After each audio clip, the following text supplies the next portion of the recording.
Hey, what's up? So today I'm going to go over something I see all the time in the gym, and it's actually one of my big pet peeves.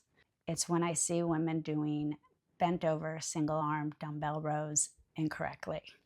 And I'm not exaggerating when I say I see this all the time. And it's not from lack of trying, and I'm sure they feel it in their back a little bit.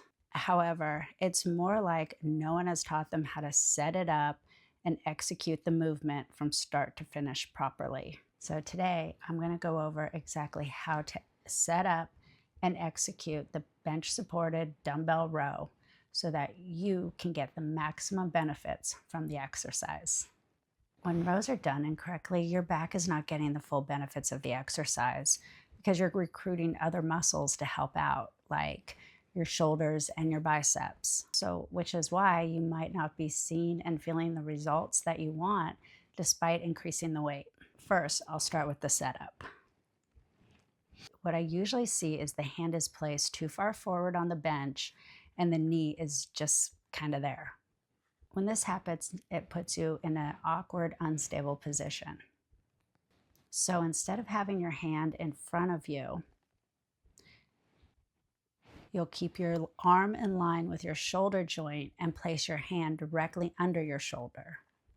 You'll line up your knee with your hip, keeping your hips square with the floor and your weight distributed evenly. You may need to bend the knee of the stabilizing leg to get a proper alignment. The next mistake I see in the setup is people will fully round their back, and most people think it's because of their height, but it's not. And along with a rounded back, they tend to crank their neck up, like to look at themselves in the mirror. The thing with this is when your spine isn't neutral, your back can't contract properly, and it puts added stress on your neck and low back. Okay, so with your knee and your hand placed directly under your shoulder and your hip, you'll hinge your hips, flatten and lengthen your spine. Keep your chest up. Don't let your shoulders round inward and hollow it out.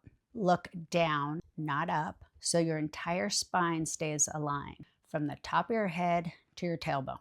It's like keeping good posture while kneeling down. I don't know. Now that we have the setup all set, let's go over the execution of the movement. So most women row by pulling the weight up with their hand and really bending their elbow. I know, it's like, huh? How else am I supposed to lift it? Well, the thing with this is when you pull with your hand and significantly bend your elbow, your biceps kick in and do a good portion of the work. By bending your elbow that much, your back can't get a full contraction. This is causing you to lose a lot of back gains. First thing I want you to do is think of your hand as just a hook holding the weight. Then focus on pulling your elbow upward and driving it towards the ceiling. Your elbow shouldn't bend more than 90 degrees. The weight will end up near your hip. It should not be up at your chest or armpit. The cue I give to most of my clients is think about putting the weight in your back pocket. So that covers the full setup and execution of the row. Let's recap.